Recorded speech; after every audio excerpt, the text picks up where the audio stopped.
지난 주일 7월 20일 인천 송도에서 일어난 충격적인 사건이 우리 사회에 병든 감정을 드러냈습니다. 63세의 아버지가 자신의 아들에게 사제 총기를 발사해 살해했습니다. 그 도망쳤다가 붙잡혔습니다. 경찰이 조사해 보니 그의 차량에서는 총기 부품 10정과 실탄, 또 서울 도봉구 자택에서는 폭탄을 제조하는 신호와 타이머가 연결된 사제 폭탄 15개가 발견됐습니다. 우리 폭발 시간까지 설정되어 있어서 도봉구의 그 아파트 주민들 100명 정도가 대피하는 소동이 있었는데요. 총을 쏜 것으로 끝난 게 아니라 더 큰 파괴를 준비하고 있던 사람이었습니다. 이건 단순한 범죄가 아닙니다. 오랫동안 풀지 못한 감정, 쌓이고 쌓인 미움이 결국 살인의 현실이 된 사건입니다. 이 이야기를 듣고 저는 요즘 젊은이들이 보는 넷플릭스에 공개된 이 강하늘 주연의 영화 84제곱미터가 생각났습니다. 30대 직장인 우성이는 겨우 마련한 84제곱미터 아파트에서 층간소음 때문에 점점 무너져 갑니다.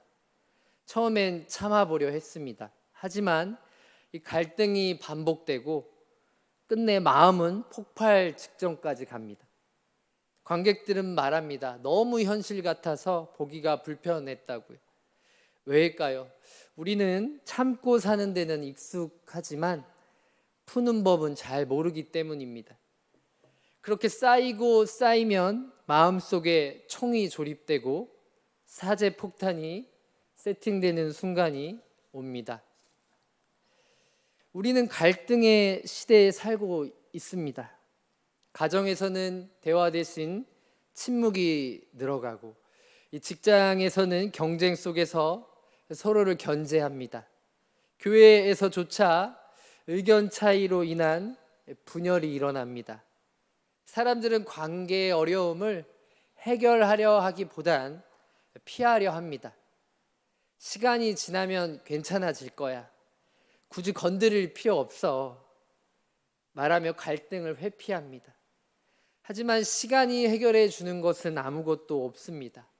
오히려 상처는 깊어지고 마음의 거리는 멀어질 것입니다. 더욱 안타까운 것은요, 우리 믿는 사람들이 예외가 아니라는 점입니다. 많은 사람들이 이 종교적 의무는 열심히 지키려고 합니다. 예배에 빠지지 않으려고 참석하고요, 기도와 찬양에 열심을 다합니다. 헌금과 봉사도 성실히 합니다. 하지만 정작 사람과의 관계에서는요, 다른 모습을 보일 때가 많습니다. 예배당에서는 할렐루야 아멘이지만 예배당 밖에서는 여전히 누군가와 등을 돌리고 살아갑니다. 우리는 하나님께는 가까이 가려 하면서 사람에게는 마음의 문을 걸어 잠그고 있습니다. 오늘 본문에서 예수님은 이런 우리의 모습을 정면으로 다루고 계십니다. 예수님은 단순히 화내지 말라, 착하게 살아라는 도덕적 교훈을 주신 것이 아닙니다. 우리가 생각하는 신앙생활의 우선순위를 뒤바꾸는 혁명적인 말씀이었습니다. 하나님께 예배 드리기 전에 먼저 가서 화해하라. 이 말씀은 우리에게 충격을 줍니다. 예배보다 화해가 먼저라는 것입니다. 하나님보다 사람이 우선이라는 뜻일까요? 아닙니다. 오히려 진정한 하나님 사랑은 사람과의 화해를 통해 드러난다는 것입니다. 오늘 설교 도입에 성도님들과 3가지 질문을 통해 오늘 말씀을 천천히 살펴보려 합니다. 첫째는 왜 하나님은 우리의 마음과 말까지 보시는가? 행위뿐만 아니라 마음의 동기까지 아시는 하나님에 대해서 알아보려 합니다. 두 번째는요, 왜 예배보다 화해가 우선시 되는 것인가? 하나님이 원하시는 진정한 예배의 의미에 대해서 알아보려 합니다. 마지막 셋째는요, 어떻게 우리는 화해의 사람이 될 수 있는가라는 질문을 통해 우리가 진정한 신앙생활의 모습이 무엇인지, 그리고 하나님이 원하시는 교회 공동체가 어떤 모습인지 발견하게 될 것입니다. 예수님께서 오늘 본문 21절에서 22절 산상수훈에서 말씀하신 살인하지 말라 십계명을 다루십니다. 그런데 이 의미를요, 십계명의 의미처럼 다루는 게 아니라 새롭게 조명하십니다. 율법의 문자적인 기준에 따르면 살인은 누군가의 생명을 실제로 빼앗는 행위입니다. 인간 법정에서는 이처럼 물리적인 행동이 있어야 죄가 성립됩니다. 그러나 예수님은 분명히 말씀하십니다. 오늘 본문 22절에 나는 너희에게 이르노니 형제에게 노하는 자마다 심판을 받게 되고, 예수님의 말씀은 하나님의 법정은 사람의 마음과 동기까지 판단하신다는 뜻입니다. 즉 분노 그 자체가 이미 살인의 본질을 담고 있는 죄라는 것입니다. 이 점에서 요한일서 3장 15절에 요한은요 더욱 직설적으로 표현합니다.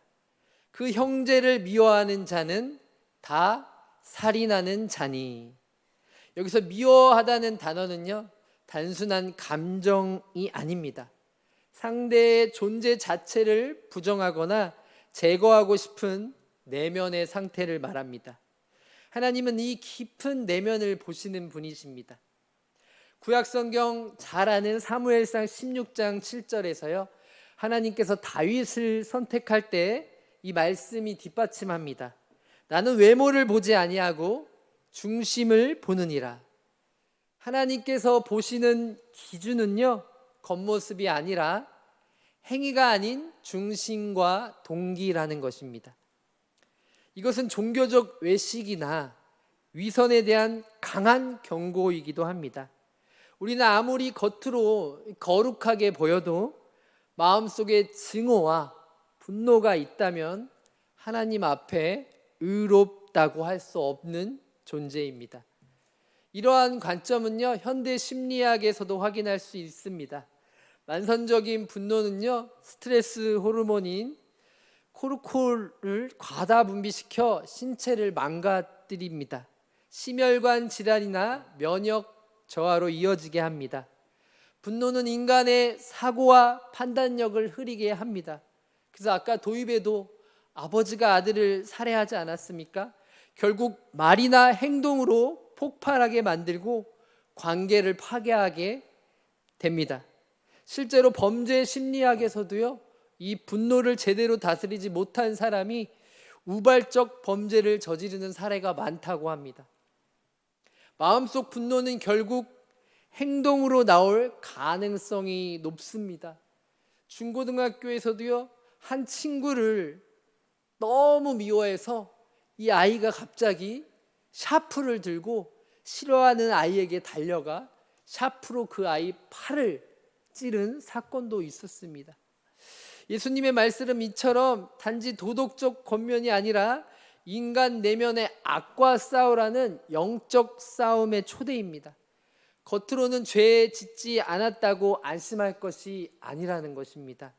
내 마음 안에 있는 마음의 미움과 이 분노조차도 하나님 앞에 다루어야 할 죄라는 인식이 필요합니다. 또 예수님께서 본문 22절에서 단지 마음속 분노만이 아니라 그 분노가 입을 통해 흘러나오는 말의 위험성을 경고합니다. 나는 너희에게 이르노니 형제에게 나가라 하는 자마다 공회에 잡히게 되고 미련한 놈이라 하는 자는 지옥불에 들어가리라. 여기서 라가라는요 머리가 빈 놈이라고 합니다. 쓸모없는 인간이라는 뜻입니다. 미련한 놈은 단순히 이 지적 수준을 비하하는 것이 아닙니다. 인간 존재 전체를 조롱하고 무시하는 말입니다. 예수님께서 지적하시는 것은 말이라는 것이 단순한 감정 표현이 아니라 상대의 인격과 존재 자체를 파괴하는 무기가 될 수 있다는 점입니다. 그래서 야고보서 3장 5절에서 6절에 경고하죠. 혀는 작은 지체로 돼 큰 것을 자랑하도다. 보라, 얼마나 작은 불이 얼마나 많은 나무를 태우는가. 혀는 곧 불이요 불의의 세계라. 이 작은 혀가 얼마나 많은 나무를 태운다고 말도 안 되는 비유를 하고 있죠. 작은 혀 하나가 공동체를 무너뜨립니다. 한 사람의 인생을 태워버릴 수 있다는 것입니다. 저는 며칠 전 교회 앞길을 지나가다가 한 청년을 우연히 마주쳤습니다. 그런데 그 청년의 손에 들려있던 책 제목이요, 눈에 들어왔습니다. 나는 상처받지 않기로 결심했다. 일본의 심리 상담가가 쓴 이 자기 돌봄 책인데요, 요즘 서점가에 즐비해 있습니다. 그 제목이 청년의 마음을 말해주는 듯 했습니다. 나는 상처받았다. 그래서 더는 상처받고 싶지 않다. 살아가면서 사람과의 관계에서 받은 말의 상처, 눈빛의 상처, 평가의 상처 때문이 아닐까 생각해 보았습니다. 실제로요, 현대 뇌과학은요, 말의 상처가 얼마나 깊은지를 보여준대요. 물에다 대고 막 욕을 하게 되면 그 물의 분자가 바뀐다라는 과학적인 이 조사도 알고 계시죠? 언어 폭력을 당할 때 뇌의 고통 반응 영역이 물리적 폭력과 동일하게 활성화된다고 합니다. 즉 뇌는요, 말로 받는 상처도 폭력으로 인식합니다. 그 고통을 그대로 처리합니다. 더 무서운 건요, 육체의 상처는 아물잖아요. 하지만 이 말의 상처는요, 아물지 않는다는 것입니다. 시간이 지나도 기억에 남아 우리의 자존감과 정체성을 파괴합니다. 예수님은 이렇게 말로 형제를 찌르고 무너뜨리는 행위를 결코 가볍게 보지 않았습니다. 오히려 지옥불에 들어가게 된다고까지 말씀하십니다. 왜냐하면요, 하나님의 형상으로 지음받은 사람을 말로 모욕하는 것은 결국 하나님을 모욕하는 것이기 때문입니다. 우리는 너무 쉽게 말합니다. 제가 요즘 턱이 좀 안 좋아서 말을 좀 절제하려고 하는데요, 턱이 괜찮았을 때는 틈만 나면 말을 했습니다. 그냥 말로 한 거야. 진심은 아니었어. 농담이었어. 하지만 예수님은 말씀하십니다. 말은 곧 마음에 넘쳐나는 결과라고. 우리 입술에 나오는 말이 곧 우리의 중심을 드러냅니다. 그리고 그 말이 누군가를 지옥처럼 아프게 만들 수 있습니다. 하지만 천국처럼 위로할 수도 있습니다. 또 예수님께서는 오늘 본문 23절, 24절에 충격적인 말씀을 하십니다. 우리 제 턱이 좀 무리가 오니까 우리 함께 23절, 24절 우리가 이번에 한번 성도님들이 낭독해 볼까요? 시작.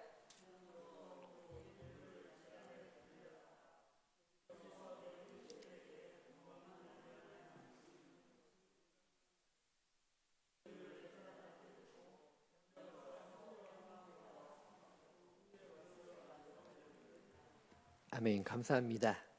이 말씀은요, 유대인의 일상으로 보면요, 굉장히 파격적이고 도발적인 내용입니다. 오늘 대표기도 하신 우리 안무현 집사님, 제가 어디서 온지는 잘 모르겠지만 포암동은 아닌 것 같습니다. 멀리서 왔다라는 거죠. 당시 사람들은 예루살렘까지 먼 길을 걸어왔습니다. 정성껏 예물을 준비해서 성전에 도착해야 했습니다. 그렇게 어렵게 도착한 자리에서 예물을 드리기 직전 잠깐 멈추고 돌아가서 형제와 화해한 뒤 다시 오라는 것입니다. 깊은 교통체증을 뚫고 왔는데 집사님, 형제와 화목하고 오십시오 라고 하면 얼마나 당황하겠습니다. 예배보다 먼저 화해라니, 예수님께서 가르치시는 예배의 기준이 얼마나 본질적인지를 보여주는 장면입니다. 오늘날 많은 사람들이 예배를 하나님께 드리는 일방적 의식으로 생각합니다. 나는 오늘도 교회에 나왔어. 놀다가도 교회에서 예배 드렸어. 찬양했어. 헌금도 했으니까 됐어. 하지만 예수님은 그 마음이 하나님께 향하되 동시에 형제에게도 열려 있어야 한다고 말씀하십니다. 다시 말해 예배는 하나님께만 드리는 종교 행위가 아니라 사람과의 관계 속에서도 드러나는 삶의 전인적인 태도라는 것입니다. 그래서 구약 성경 이사야 선지자는요 1장 11절에서 17절에 이 같은 말씀을 합니다. 너희의 무수한 재물이 내게 무엇이 유익하뇨? 헛된 재물을 가져오지 말라. 너희가 손을 펼 때에 내가 내 눈을 너희에게서 가리고 너희는 씻으며 스스로 깨끗하게 하여 서로 화목하며. 하나님은요 재물보다 화해를, 예식보다 정의와 사랑을 원하십니다. 관계가 무너진 상태에서 드리는 예배는요 형식에 불과합니다. 하나님의 마음을 움직이지 못합니다. 예배는 회피의 자리가 아닙니다. 관계를 회복하고 용서를 결단하는 자리입니다. 예배가 진짜 예배가 되려면 하나님께 나아가기 전에 사람과 화해해야 합니다. 그때 예배는 단지 찬양이나 기도가 아니라 삶 전체가 하나님께 드려지는 향기로운 제사가 될 것입니다. 할렐루야. 또 본문 24절에 예수님은 이렇게 말씀하죠. 예물을 제단 앞에 두고 먼저 가서 내 형제와 화목하고 그 후에 와서 예물을 드리라. 좀 더 한 번 더 깊이 보겠습니다. 이 말씀은 단순한 제안이 아닙니다.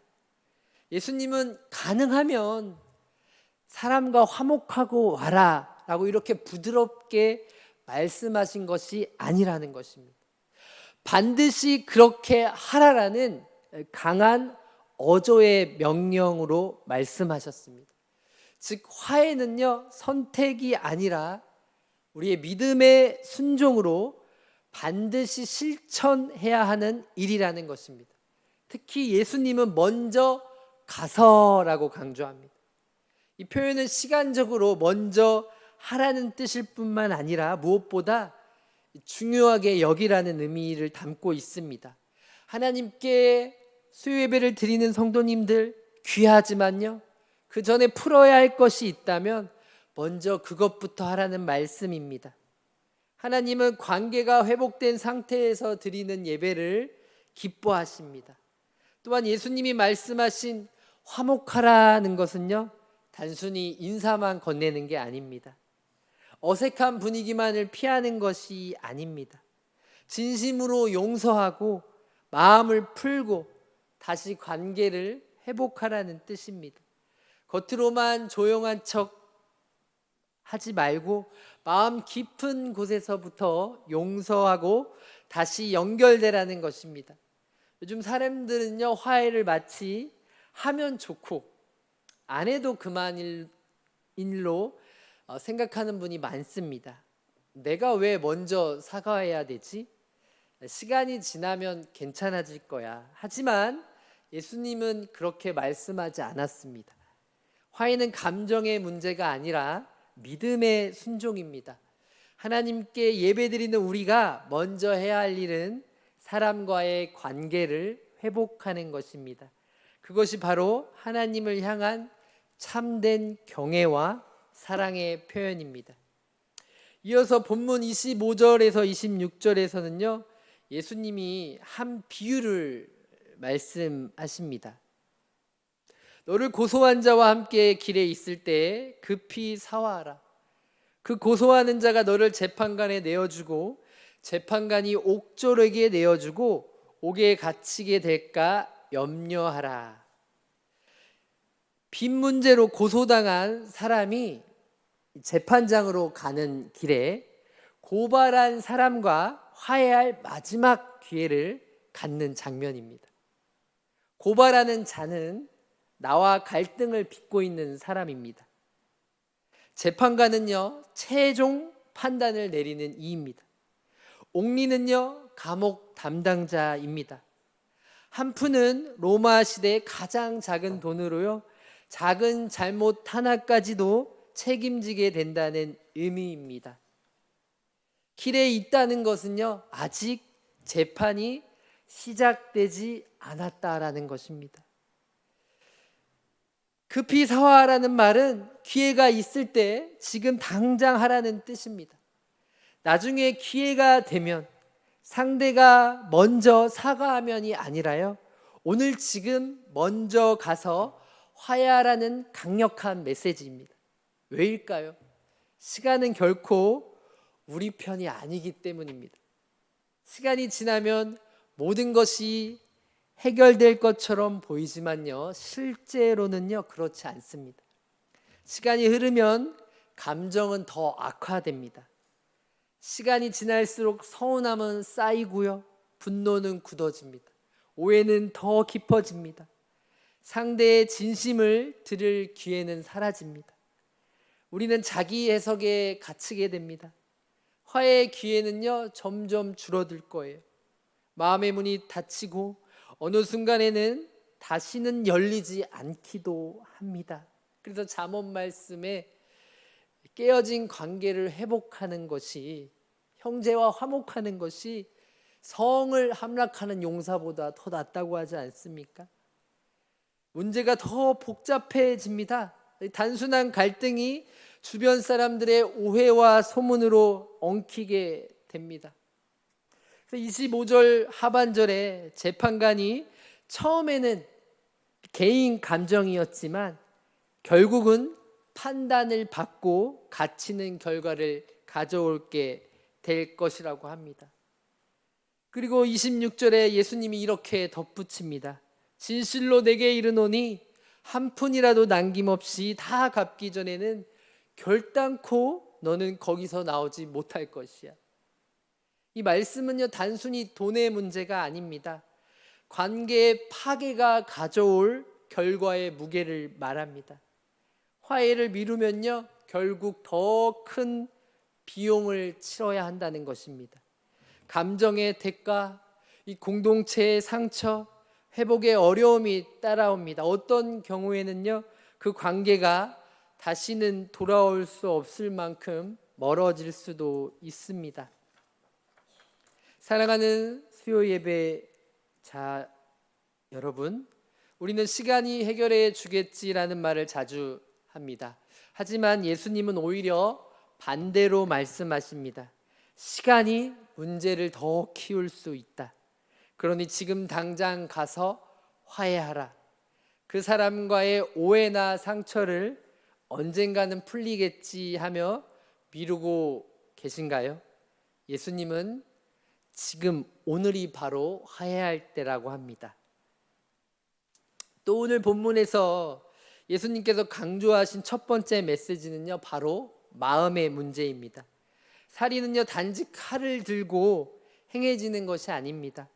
마음속에 품은 분노와 미움으로부터 시작된다고 예수님은 말씀하십니다. 그러나 우리가 오해하지 말아야 할 것이 있습니다. 예수님은 우리가 절대 화를 내지 말라고 하신 것이 아닙니다. 에베소서 4장 26절에 분을 내어도 죄를 짓지 말며 해가 지도록 분을 품지 말고 라고 합니다. 때로는 의로운 분노도 있습니다. 예수님께서도 성전이 장사꾼들에게 더럽혀졌을 때 상을 엎으며 분노하시지 않았습니까? 정의가 무너지고 약자가 짓밟힐 때 우리는 분노해야 합니다. 그러나 그 분노가 마음속에 오래 머물며 미움이 되고 복수심이 되고 멸시가 될 때 그것은 죄가 됩니다. 하나님은 우리의 마음을 보십니다. 그 마음에 미움이 가득하면 우리의 기도도, 주께 드려지는 예배도 가로막히게 됩니다. 그래서 우리는 마음의 분노부터 다스리는 연습을 해야 합니다.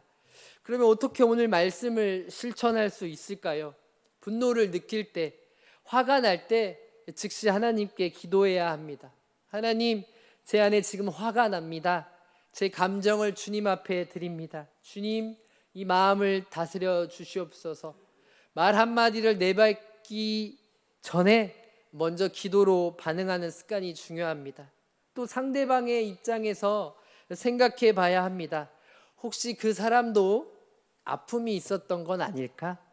나와 다른 시선으로 세상을 보고 있었던 건 아닐까? 그 마음을 조금만 헤아리면 분노가 긍휼함으로, 상대에 대한 불쌍함으로 바뀔 수 있습니다. 또 분노의 근본 원인을 찾아 해결해야 합니다. 분노는요, 종종 우리의 다른 감정에서 나와요. 화났다고 하지만요, 그 화가 때로는 우리의 외로움일 수도 있고요, 수치심, 누군가로부터 인정받지 못한 것, 억울함일 수 있습니다. 그 뿌리를 찾아 하나님께 치유받아야 진짜 분노가 사라집니다. 또 분노를 표현할 때는요, 이 건설적인 방법을 사용해야 해요. 말을 할 때는요, 너 때문이야가 아니라 나는 이렇게 느꼈어 라고 말하는 것이 중요합니다. 정죄가 아니라 소통으로 이어지는 방식으로 감정을 전달해야 합니다. 예수님은요, 오늘 본문에서 분노뿐만 아니라 말로 사람을 찌르는 행위의 심각성을 경고했습니다. 라가, 미련한 놈이라는 말 한마디가 하나님의 심판을 받을 만한 죄라는 것입니다. 우리도 알지만요, 말은 작지만 강력합니다. 한번 내뱉은 말은 다시 주워 담을 수 없고, 말 한마디로 청량빛을 갚는다는 우리 속담도 있지 않습니까? 그냥 화나서 한 말이야 라고 말해도 이미 그 말은 상대의 마음에 깊은 상처로 남습니다. 한마디 말로 사람을 살릴 수도 있지만 한마디 말로 사람을 무너뜨릴 수 있습니다. 팀 켈러와 캐시 켈러 부부는요, 오늘을 사는 잠언에서 혀는 작지만 전 인격을 드러내는 기관이라고 말합니다. 혀는 사람의 마음이 어떤지를 보여주는 창이다라고 말합니다. 말은 단지 소리의 조합이 아닙니다. 우리 마음속에 있는 것들이 흘러나오는 통로입니다. 그래서 예수님은 우리 속에 있는 게 나온다고 하지 않았습니까? 그래서 말이 변하려면 단순히 침묵 훈련이 아니라 우리의 마음을 다스리는 훈련이 먼저 필요합니다. 칼로 찌르는 말이 있고 약을 바르는 말이 있다라고 합니다. 성도님들의 말은 지금 누구를 찌르고 있습니까? 아니면 치유하고 있습니까? 우리는 말로 누군가를 살릴 수 있고요, 말로 공동체를 병들게 할 수도 있습니다. 그래서 우리는 말하기 전에 훈련된 마음으로 말해야 합니다.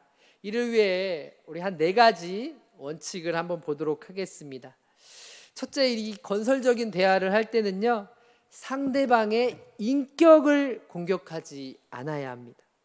넌 왜 그래 같은 말은 사람 자체를 부정하는 공격입니다. 문제를 지적하되 존중은 잃지 않아야 합니다. 둘째, 구체적인 행동에 대해서만 이야기해야 합니다. 너는 항상 그래 라는 게 아니라요, 그때 그런 말이 나에게 상처가 됐어 라고 말하는 것이 건강합니다. 사람 전체가 아니라 행동에 초점을 맞추는 대화를 해야 합니다. 셋째, 너는 이 아니라 나는으로 말해야 합니다. 너 때문에 내 인생이 망했어, 속상해라기보다 나는 그 말에 마음이 상했어 라고 말하면 상대방의 방어가 아닌 공감이 일어납니다. 넷째, 같이 해결 방안을 찾아야 합니다. 비난하고 끝나는 것이 아니라 그럼 우리가 어떻게 풀 수 있을까라고 관계를 살리는 대화로 나아가야 합니다. 예수님은 오늘 본문에서 분명히 말씀하셨죠. 먼저 가서 화목하라. 이 말씀은 마음만으로는 부족하다는 것입니다. 생각만 해서는 안 된다라는 것이에요.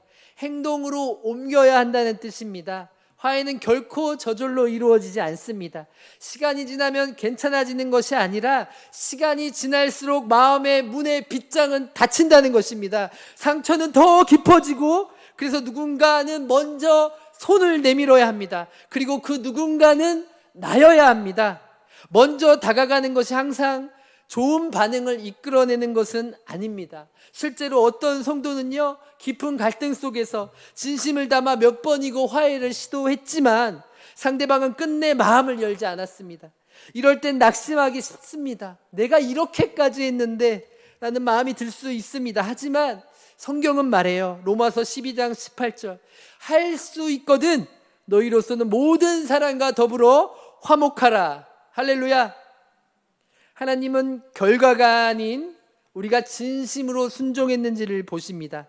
상대의 응답과 상관없이 먼저 손 내민 우리의 걸음은 하나님 앞에서 귀한 예배입니다. 우리 2분 정도 남았는데요, 말씀을 정리하면서 마치도록 하겠습니다. 하나님의 기준은요, 우리의 생각하는 것보다 훨씬 높습니다. 겉으로 드러나는 행동뿐만 아니라 마음의 동기까지 보십니다. 지난주 설교, 하나님은 우리가 바리새인의 의보다 더 나은 의를 요구한다고 하지 않았습니까? 둘째요, 말은 생각보다 큰 파괴력을 가지고 있습니다. 한 번 내뱉은 말은요, 돌이킬 수 없는 상처를 남길 수 있습니다. 셋째, 예배보다 화해가 우선합니다. 관계가 틀어진 채로는요, 온전한 예배를 드릴 수 없습니다. 넷째, 화해는 선택이 아니라 명령입니다. 그리스도인에게 화해는 피할 수 없는 의무입니다. 다섯째, 화해는 지금 당장 해야 할 일입니다. 미루면 미룰수록 더 어려워집니다. 그런데 이 모든 것의 근본에는 복음이 있습니다. 우리가 화해할 수 있는 이유는 하나님께서 먼저 우리와 화해하셨기 때문입니다. 로마서 5장 8절, 우리가 아직 죄인 되었을 때에 그리스도께서 우리를 위하여 죽으심으로 하나님께서 우리에 대한 자기의 사랑을 확증하셨느니라.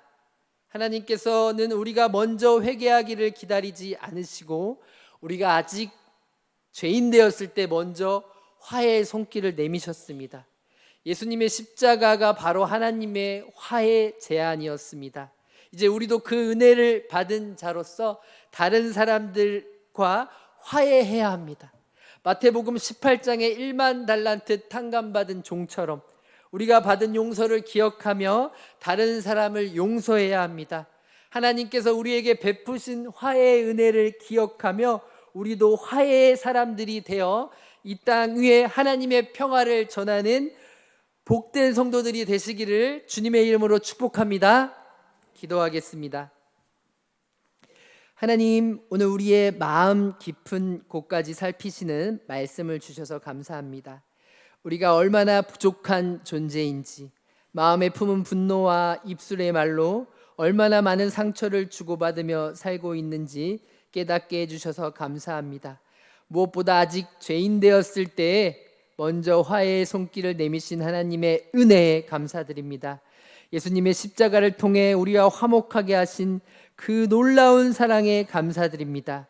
이제 우리도 그 은혜를 받은 자답게 살게 도와주십시오. 마음의 분노를 다스리게 하시고 말의 파괴력을 기억하며 덕을 세우는 말만 하게 하십시오. 화해해야 할 사람들과 용기를 내어 화해하게 하시고 용서해야 할 사람들을 진심으로 용서하게 하십시오. 우리 교회가 화해와 용서가 넘치는 공동체가 되게 하시고 우리를 통해 이 땅에 하나님의 화평이 임하게 해 주시옵소서. 예수님 이름으로 기도드립니다. 담임 목사님 나오셔서